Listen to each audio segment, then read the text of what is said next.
नमस्कार, सुप्रभात। आप देख रहे हैं IBC 24। मैं हूं आप सभी के साथ रचना नितेश। और सबसे पहले आज आप सभी को मकर संक्रांति पर्व की ढेर सारी शुभकामनाएं। बात करेंगे मकर संक्रांति की।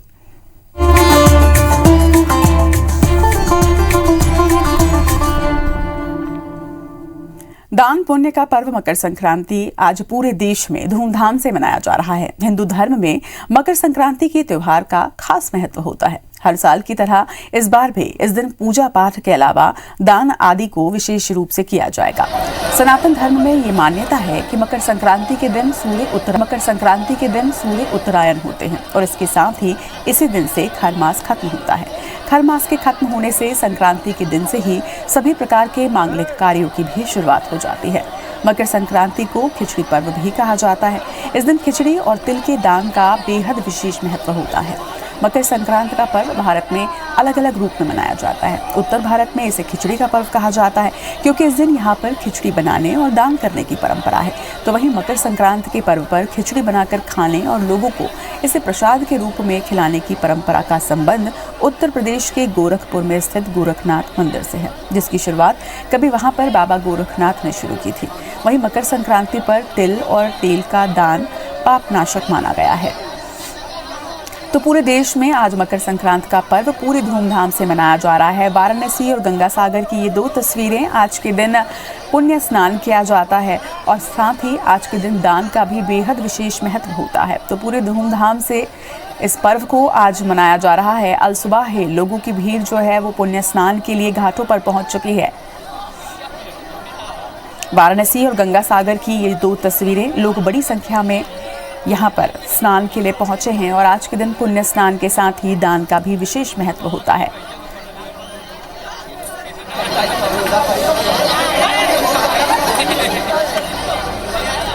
कहते हैं कि मकर संक्रांति के दिन तिल और खिचड़ी का दान विशेष महत्व रखता है और इस दिन किया हुआ दान कई गुना ज़्यादा पुण्य आपको देता है। तो वाराणसी और गंगा सागर की ये दो तस्वीरें, जहाँ पर भक्तगण पहुंचे हुए हैं और श्रद्धालुओं ने यहाँ पर पुण्य स्नान किया है।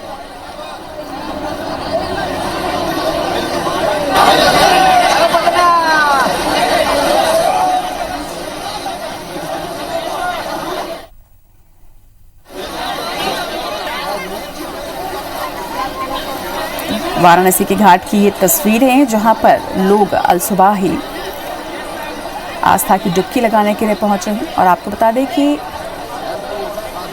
आज के दिन से ही शुभ मुहूर्त की शुरुआत हो जाएगी। संक्रांति से खरमास अंत होता है, खत्म होता है और इसके साथ ही सारे ही शुभ मुहूर्त शुरू हो जाते हैं। मांगलिक कार्यों की आज से शुरुआत हो जाएगी और आज के दिन जैसा स्नान का विशेष महत्व होता है और इसी वजह से बड़ी संख्या में श्रद्धालुगण जो हैं वो वाराणसी के घाट पर इस वक्त पहुंचे हुए हैं और वहां पर पुण्य स्नान ले रहे हैं। बच्चे, बुजुर्ग सभी वहां पर पहुंचे हुए हैं और वाराणसी की ये तस्वीर, जहां पर सुबह से ही बड़ी संख्या में लोग पहुंच रहे हैं और आस्था की डुबकी लगा रहे हैं।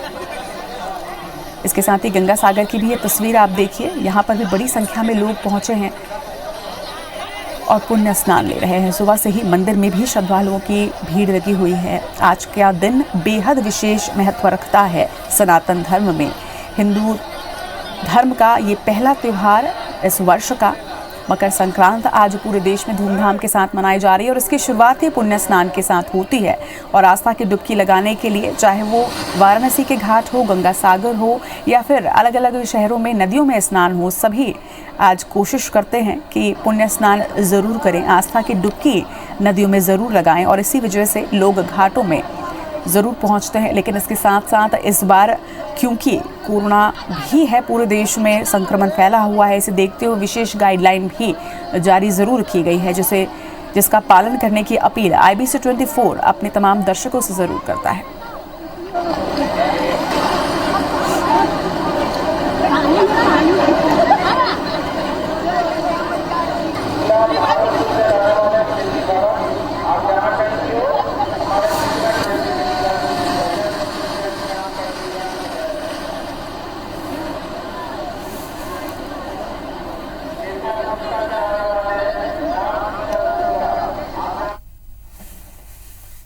अब रुक करते हैं खबरों की ओर। देश कोरोना की रफ्तार बेलगाम हो चुकी है। अब रोजाना लाखों की संख्या में देश में मरीज सामने आ रहे हैं। 2 लाख से ज्यादा मरीज बीते 24 घंटे में सामने आए हैं। आपको बता दें कि 2,62,000 नए मरीजों की पुष्टि देश भर में बीते 24 घंटे के अंदर ही की गई है। वहीं 314 लोगों की मौत भी दर्ज बीते 24 घंटे में हुई है। इसके साथ ही देश में एक्टिव केस जो है वो बढ़कर अब 12 लाख से भी ज्यादा पहुंच चुके हैं।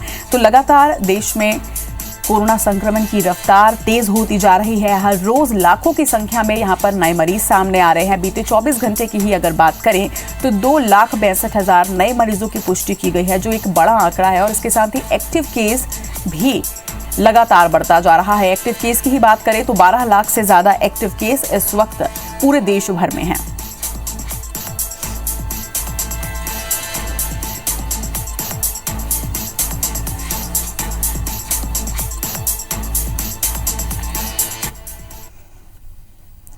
तरफ देश में 2 लाख से ज्यादा केसेस, तो वहीं छत्तीसगढ़ में भी कोरोना संक्रमण बेकाबू होता जा रहा है। प्रदेश में 6,015 नए कोरोना मरीजों की पुष्टि की गई है।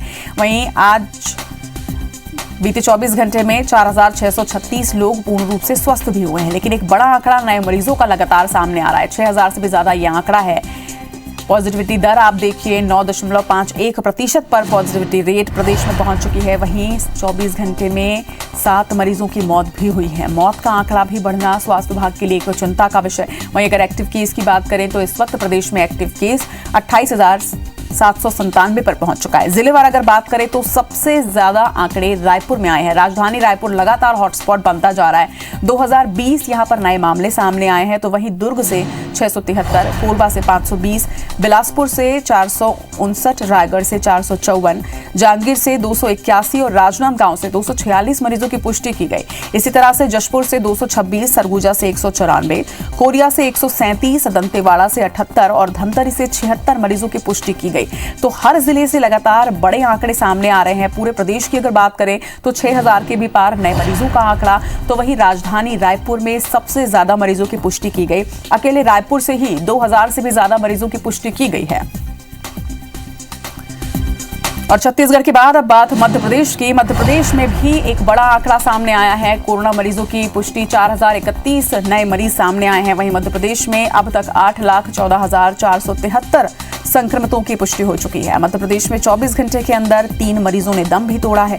वहीं प्रदेश में 782 मरीज स्वस्थ होकर डिस्चार्ज भी किए गए हैं। अब तक की अगर बात करें तो मध्य प्रदेश में अब तक 7,86,278 मरीज पूरी तरह से स्वस्थ जरूर हुए हैं, लेकिन नए मरीजों का आंकड़ा लगातार चिंताओं को बढ़ा रहा है। मध्य प्रदेश में एक्टिव मरीजों की संख्या की अगर बात करें तो यह संख्या 17,652 पर इस वक्त पहुंच चुकी है।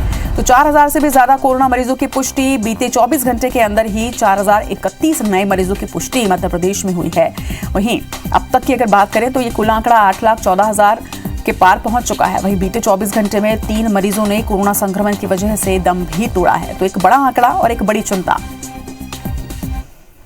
रुक करेंगे कुछ और खबरों का। आज जांजगीर चांपा जिले के दौरे पर मुख्यमंत्री भूपेश बघेल रहने वाले हैं। ग्राम मोहतरा और कुसमुंदा के कार्यक्रम में वो सम्मिलित होंगे। बता दें कि दोपहर 12 बजे मोहतरा और कुसमुंदा के लिए वो रवाना होंगे। वहीं 12:30 बजे मालखरौदा तहसील के ग्राम मोहतरा वो पहुंचेंगे। इसके बाद दोपहर 1:30 बजे डबरा तहसील के ग्राम कुसमुंदा से भूपेश बघेल पहुंचेंगे। दोनों ही जगहों पर वो स्थानीय कार्यक्रमों में सम्मिलित होंगे।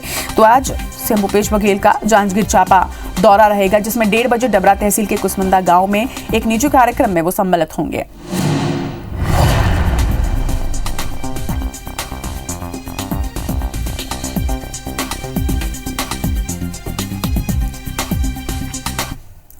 कल कोरोना पर प्रधानमंत्री मोदी के साथ बैठक के बाद सीएम शिवराज सिंह चौहान ने आज क्राइसिस मैनेजमेंट ग्रुप की एक बैठक बुलाई।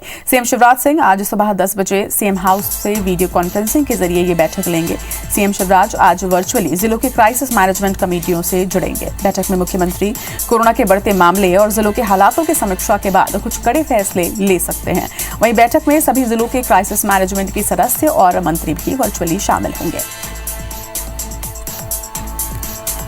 तो आज कोरोना के हालातों पर मंथन होगा। आपको बता दें कि कल ही प्रधानमंत्री मोदी के साथ सीएम शिवराज सिंह चौहान और छत्तीसगढ़ के सीएम भूपेश बघेल जुड़े थे और आज सीएम शिवराज सिंह चौहान एक अहम बैठक लेने वाले हैं वीडियो कॉन्फ्रेंसिंग के जरिए।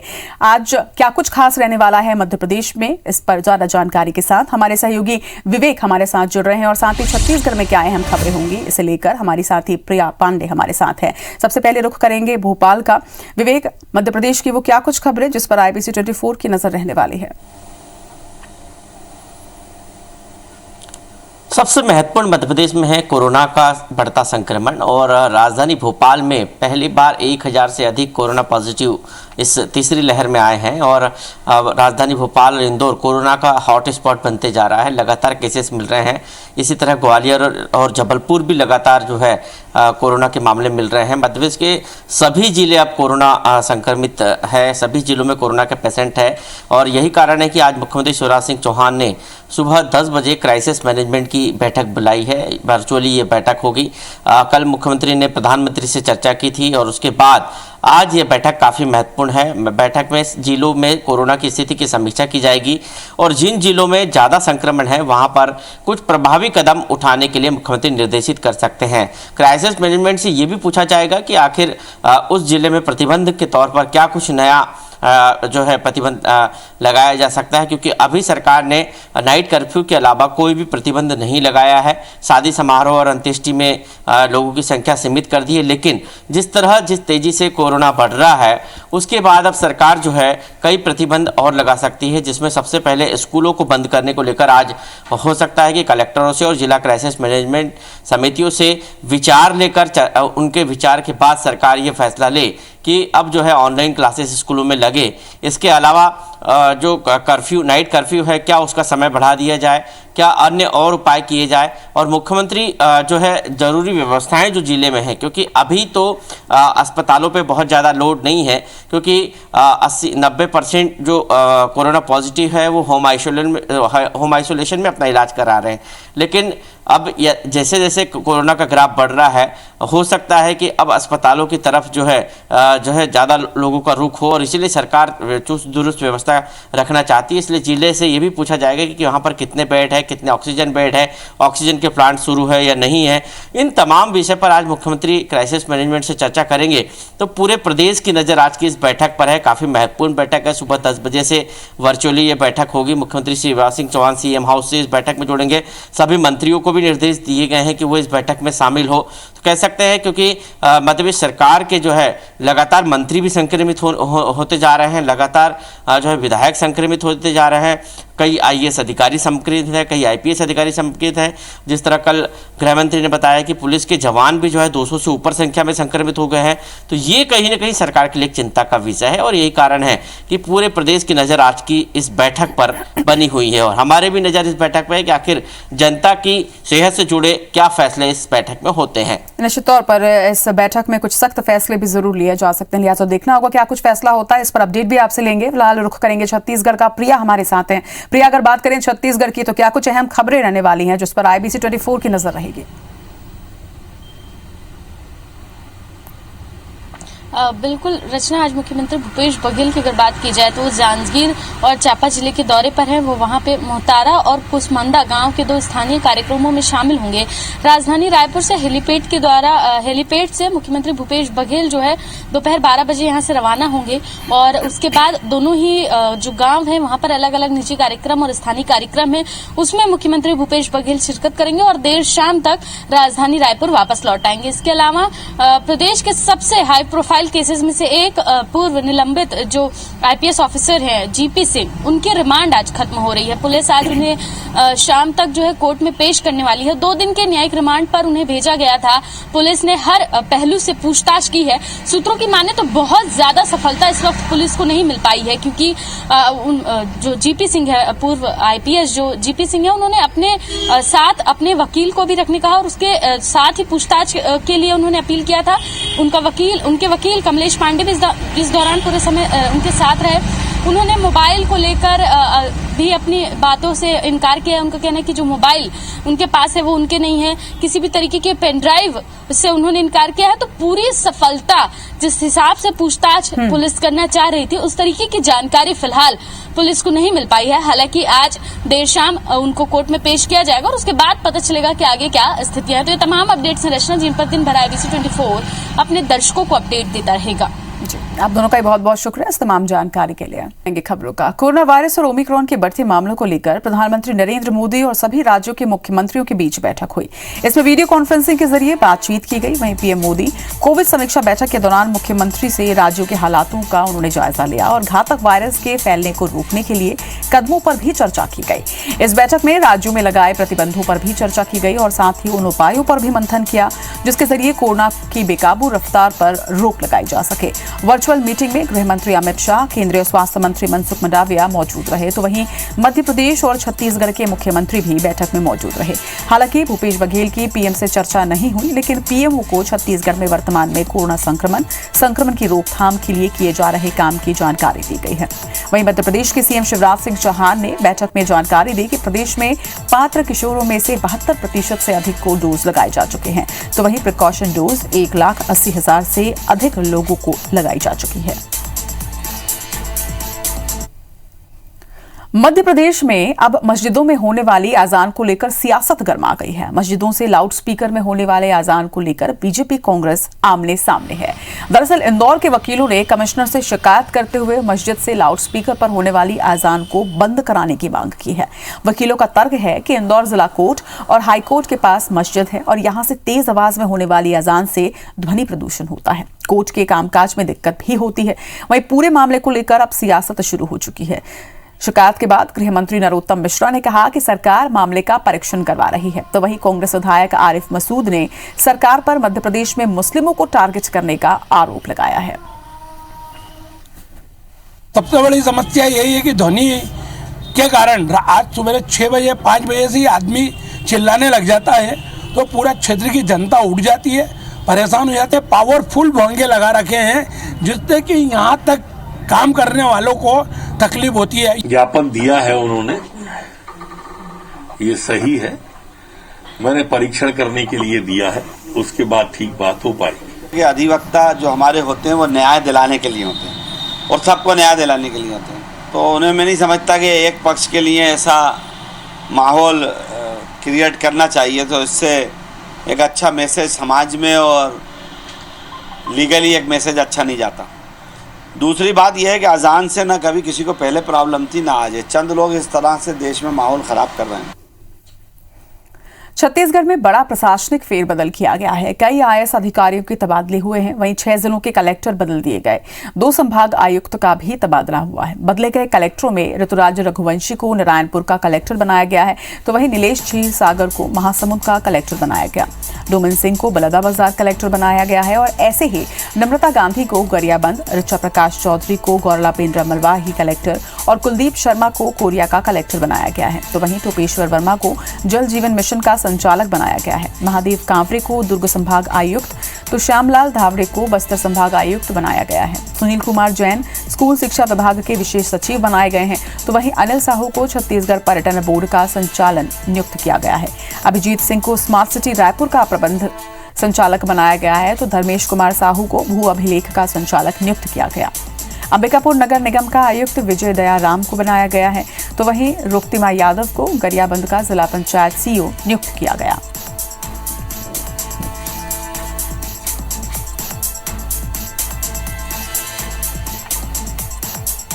मुरैना के देवरे गांव के गौशाला में लगातार गायों की मौत हो रही है, मगर जिम्मेदार हाथ पर हाथ धरे बैठे हैं।